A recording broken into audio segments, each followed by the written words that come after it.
这期视频是后续跟进，前面试验的新方法，今天来看看结果如何。1个多月以前，在巴宁斯偶然发现一个吸水盆，买回来试种了一颗兰花，那是632期。由这个吸水盆又拓展出2个吸水盆，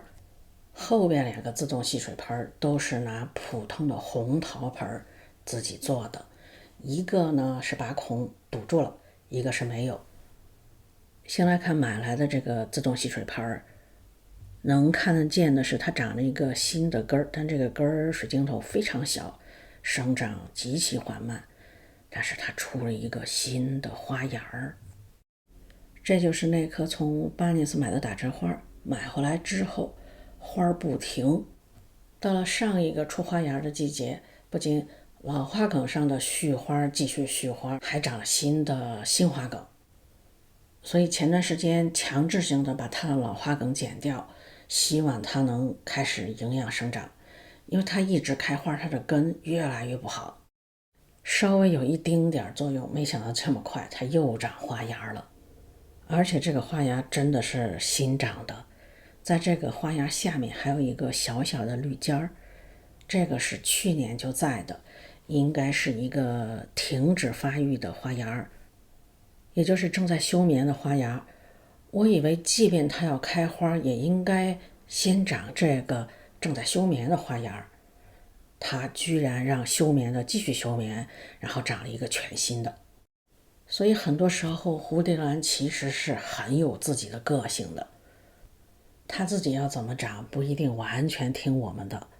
那最后我还放了一颗实在救不过来的兰花，我觉得是实在救不过来了，就是朋友那颗，放在视频的最后了。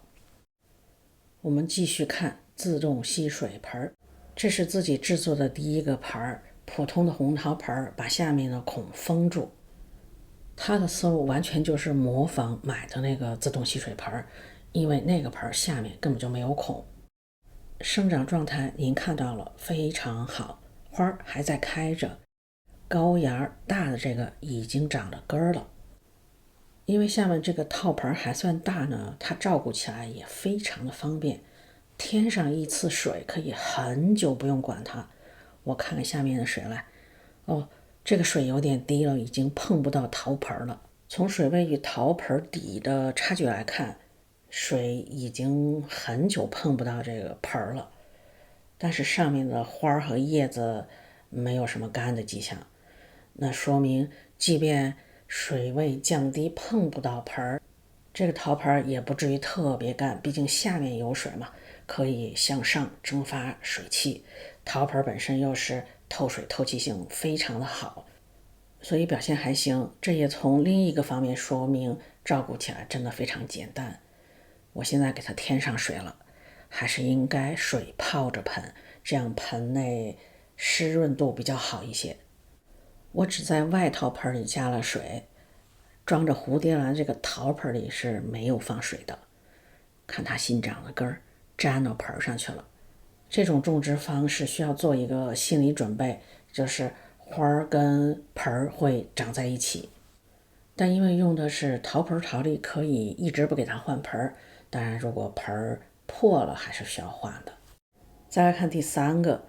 这第3个就是普通的红陶盆，没有做任何改造，孔是开放的，就这么把蝴蝶兰种进去了，用的也是陶粒儿。我们先来看一下效果，看到有一些小小的花苞吗？